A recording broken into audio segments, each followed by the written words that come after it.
अनस भट्ट नाम है मेरा बेकरी का दुकान है, रहमान बेकरी। ये कहानी तब शुरू हुई थी जब मैं सीक्रेट मिशन के लिए कश्मीर की वादियों में पहुंचा। शुरू से ही मुझे समझ में आ रहा था कि वहां जाना खतरनाक है। कई शिकारा वालों की गांडूगर्दी चरम पर, भोले भाले मासूम पर्यटकों को दोनों तरफ से शिकारा दबा के बीच में किडनैप कर लिया जाता और उनके अखरोट निकाल कर दुकानों पर महंगे दामों में बेचा जाता था। मेरे साथ भी यही करने की कोशिश की गई। एक बंदा बोला कि मेरा आइटम खरीद लो तो मैं तुम्हारा अखरोट नहीं निकालूं। मरता क्या न करता, जहां से भी वह कहवा लाए थे मुझे पीना पड़ा। तभी मेरी नजर चिनार कैफे पर पड़ी और तो और उसने अपने वोटिंग का काम भी शुरू कर दिया। हो न हो ये मेरे उसी दोस्त का काम जो परसों पहले कैंपिंग करने कश्मीर आया था और ये बोल के भाग गया कि यहाँ के कैंप में ट्रेनिंग बहुत हार्ड होती है। नदी किनारे सलमान भाई का होटल यहीं पर, वहाँ के लोकल कुकुर से लोकल बनकर मैंने संबंध बिठाने की कोशिश की। ये साला कुकुर भी जिनसी निकला और मेरा अपमान हो गया। मैं समझ चुका था कि मिशन कंप्लीट करने के लिए सिर्फ नाम बदलने से काम नहीं चलेगा, मुझे खुद को बदलना होगा। और मैं बन गया वली अहदे सल्तनत आवाज, खुदाई खिदमतगार, जाबाज, मुजाहिद, सिबत सालारे लश्करे फिदाई,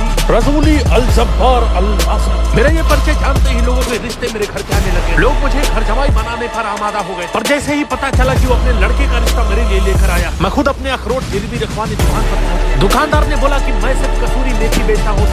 यहाँ की सड़कों पर मैंने लिंगासन को भी ट्रेन की तलाश में भटकते हुए देखा। वहीं दूर जंगलों के बीच कोई साजिश चल रही। शंकर, एहसान, लॉय नाम के तीनों नौजवान कोई खिचड़ी पका रहे थे। उनका पीछा करते करते मैं घने जंगल में चला। तभी एक आवाज मेरे कानों में पड़ी।